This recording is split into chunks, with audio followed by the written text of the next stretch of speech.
The following training session is centered on using mobile video as part of your storytelling efforts.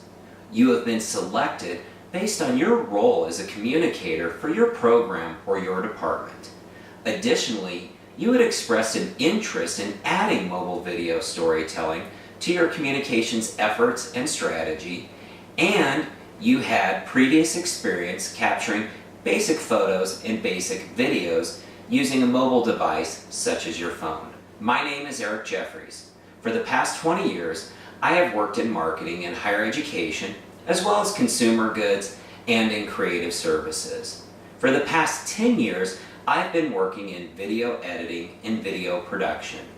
To be honest, I got my start video recording and editing 4-hour focus groups and converting them into 4-minute videos.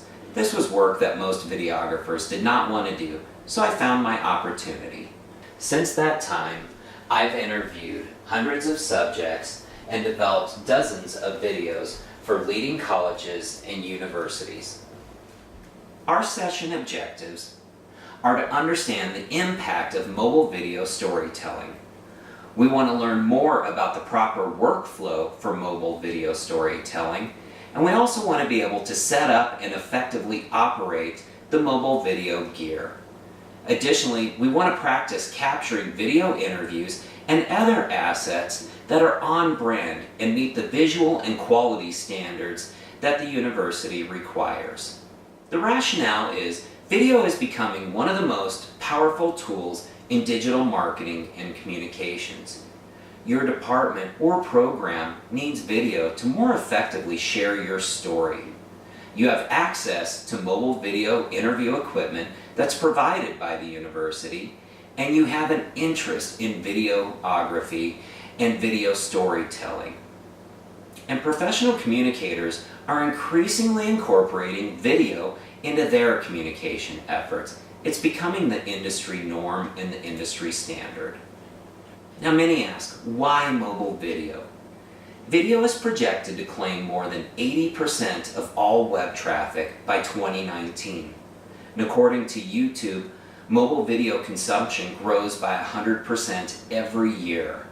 As you can see from this chart, mobile video consumption continues to grow year after year, and it's gaining momentum. Next, you might wonder, where am I actually going to capture mobile video? Well, the ability to capture interviews and other video footage at events and other settings that may not require professional quality services but can still be leveraged by your program, the college, or the university where you work is a powerful benefit to communicators. You can capture video at networking events, award ceremonies, and student events, and other activities where you might have the opportunity to interview one of the participants or stakeholders to find out in their terms, in a very authentic and engaging manner. You can find out more about their story and then share that. Next is, where would I actually use mobile video? Well, we can share video through our websites, we can share it through email, we can leverage it through our social media channels. These experiences help build trust. Viewers view them as being authentic communications, especially if you interview stakeholders such as students, alumni, staff, and faculty. These are very authentic ways of sharing information about your program with other constituents and stakeholders through digital channels. Now let's do a quick recap. Now that you understand the importance of video storytelling, we've shared some ideas on where you would actually capture some of these mobile video assets, and then we've talked about how you can actually distribute this content. Now we want to focus on video storytelling fundamentals and workflow. From this, we have a simple 5-step workflow process that we want to share with you. And it really starts with planning and prep. So to begin with, think about the event, the types of attendees, including students, faculty, staff, donors, and other stakeholders that might participate in this event, or they might attend this activity. And then think about the types of questions that you want to ask them. So for example, You could ask a student about the experience in a specific program connected to that event. You could ask students and alumni what they would share with other students and other members of the community. And then you might find out how a stakeholder became involved with a program or activity related to the function where the video will actually be captured at. Again, these are real authentic ways to get video snippets that you can share through your website, through your social channels, through email, to authentically engage other stakeholders and share your story through mobile video storytelling. Next is, let's think about the actual location. Is it going to be indoor? Is it outdoor? And then what type of location are we going to be at? Is it going to be on campus, like a building around the campus? Or is it going to be off-site at a hotel or at a convention center? Each one of these locations has a different challenge, including lighting, background noise, accessibility to stakeholders, where you can actually capture the interview, and then where you can actually set up in a manner that's not going to be interrupted by passerby, so you can actually engage interview subjects and capture their story. If you can, and if at all possible, scout the location, get to know it. Look online and ask others about the location if you've never been there. It's critical. Familiarity breeds content in this setting. The more you know about the place that you're going to actually do your captures, the more effective you are going to be in capturing these videos and creating usable assets. And then as the time gets closer and the event or the function is coming up, let's start to finalize the list of interview subjects. The important thing to think about is you don't want to interview 20 different people. By the time you edit that down, you're never going to get the content published in a timely manner. Maybe think about 5 stakeholders, maybe from different stakeholder groups, or 1 or 2 members of each stakeholder groups that are going to be active participants in this event or at this function. And then finalize your questions and make customizations for special opportunities, such as award winners. For example, if you can capture a student and have them share their experience prior to their receiving an award or some sort of recognition for their participation in this program, that is very valuable and very powerful content that will add to your ability as a communicator to develop authentic and engaging content that can be distributed through your digital channels. Next, we talk about B-roll. And B-roll is that footage that you can add as a texture, something to overlay in case you need to do an edit or take out an or ah, or if they pick up an idea and then drop it again. You can introduce B-roll while they're talking. And it's about understanding the location and making it simple. When capturing B-roll, no crazy moves, no big zoom ins, no big zoom outs. Let the room move in front of you. So for example, if you can capture the entrance to the ballroom where an award ceremony is going to take place, capture some of that texture and then move to a different location. If people are walking by the tables full of awards, well then actually capture some of that engagement, some of the conversations that happen between the different stakeholders. That is very powerful footage for mobile video storytelling. Now the thing that you don't want to do is don't focus on the food, the beverage, or the facility itself, okay? It's about the people. It's about your community and your community engaging and different stakeholders, faculty and staff talking to students, an alumni engaged with a donor, an alumni connecting with a student. That's very powerful storytelling in a higher education setting. Now that we've covered some of the basics, and I want you to be prepared for the types of settings, the types of situations, and the types of events and activities that you're going to capture some of these interviews, some of this B-roll footage. Now we need to put it all together. And I know as storytellers, you're very comfortable with asking and generating questions, but maybe not as comfortable with operating the gear. With that in mind, we've developed a very simple set of tools that you can use when you're grabbing these video assets and interviews at different locations. As you can see, it's a very straightforward kit of tools, which includes a couple of stands to hold a light and a camera. We have a microphone so you can capture good quality sounds and good quality audio. We have an additional light to help add in a little bit of fill. And now first thing we want to do is actually set up the tripod and get the phone or the mobile device attached to it. As you see, I'm going to play you a short video that demonstrates how easy it is to go through the setup process. So here I want to share some of the basic setup of the equipment. I've got my tripod, I've got a mount for a smartphone that easily attaches to the top. Now I just want to get my tripod set up.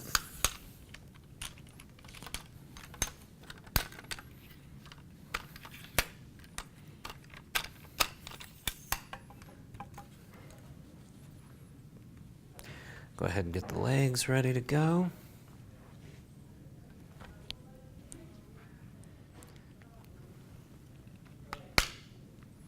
Perfect. Now one of the things, and why the actual devices that we've included will only capture video in a horizontal format, is that's most appropriate for our uses. In fact, horizontal is just simply best for video capturing. Next, we've included a mobile audio microphone. It attaches similar to this microphone. It reduces background noise. It attaches directly to your phone, and some of them can actually include a jack so you have a headphone so you can play back initial footage of your interviews or do a test interview even with yourself just to test audio levels and to make sure that background noise or any inherent noise such as fans, air conditioning, setting up tables, things like that, we want to reduce that noise, and we just want to make sure that that noise will not be an issue. Alright, now that we have our tripod set up, we have our recording device set up, we've also got our microphones set up. Now let's get our light set up. Traditionally, we want our light to be, in the studio you're looking at about a 45-degree angle, but really we're looking for a little bit of light to cast back in to help fill in some of the shadows. Now there are times where you might use a separate tripod. There's a tabletop setup that you can use, or there's an actual attachment that you can use with your existing tripod. As you see, I'm going to play you a short video that demonstrates how easy it is to go through the setup process. Again, our goal is to have the light reflect or project actually at a 45-degree angle. So we can actually use this adapter and attach a light to our existing tripod.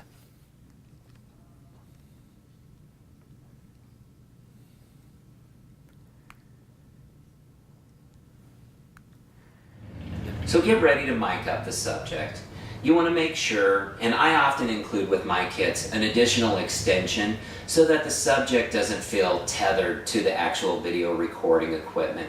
We want them to be as relaxed as possible. We've also included a couple of tips to make sure that your lapel microphone is actually properly placed. So a couple of things to consider is how much background noise is there, and what is the tonality of the interview subject's voice. So for example, if they're a really loud speaker, you might want to have the microphone a little bit lower, a little bit away from the jawline so that it's not being dominated by their voice.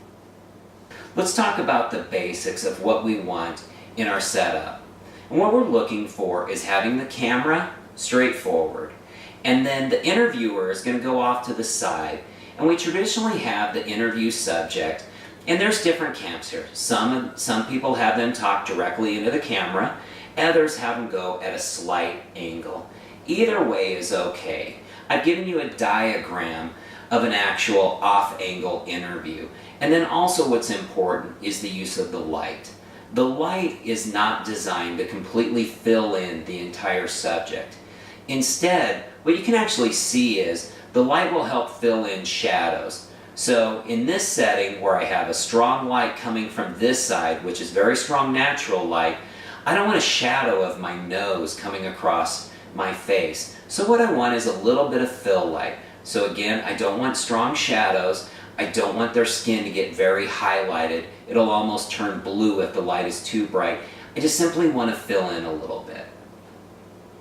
Let's avoid some of the most common mistakes. I wanted to give you an example of what happens when you have dominant windows in the background. As you can see, you lose your subject.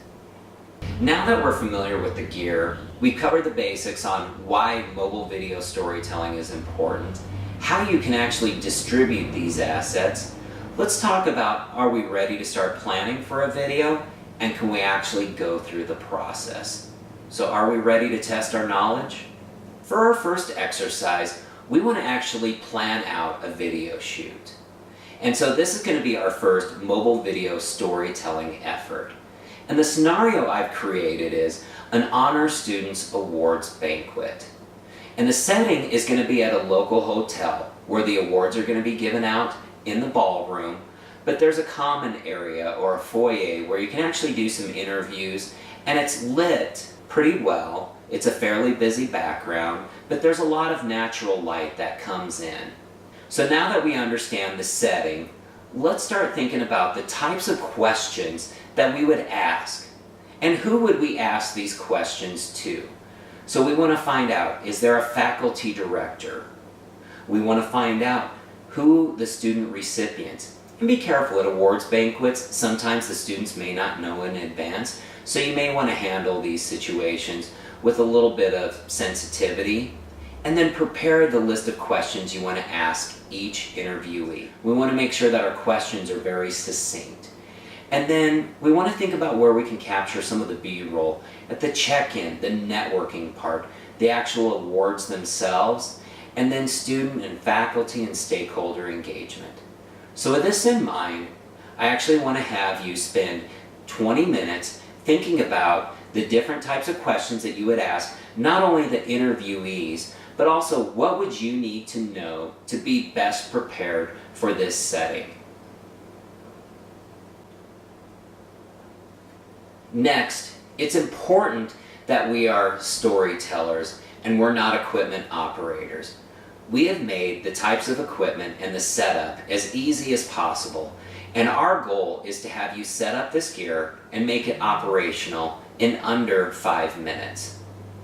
This exercise will include taking 2 tripods, a mobile device, a tool to hold the mobile device on top of a tripod, and a lapel microphone. And we want to have you set up this gear in less than 5 minutes so that you are prepared for an interview. And our third exercise, we will actually have you conduct an interview. Use the equipment that you have set up and ask one other participant 3 questions.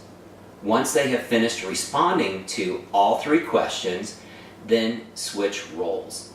You will then become the interview subject or the interviewee, and the other participant will become the interviewer.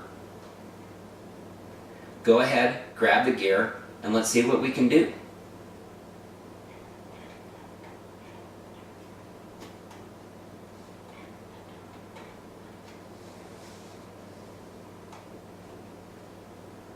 Alright, now that you've done your third exercise and actually have captured an interview, let's recap what we've covered.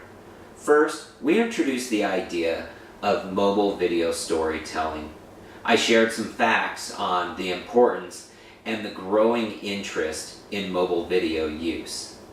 We also shared highlights on where you can capture mobile video, and we discussed where you can actually distribute it.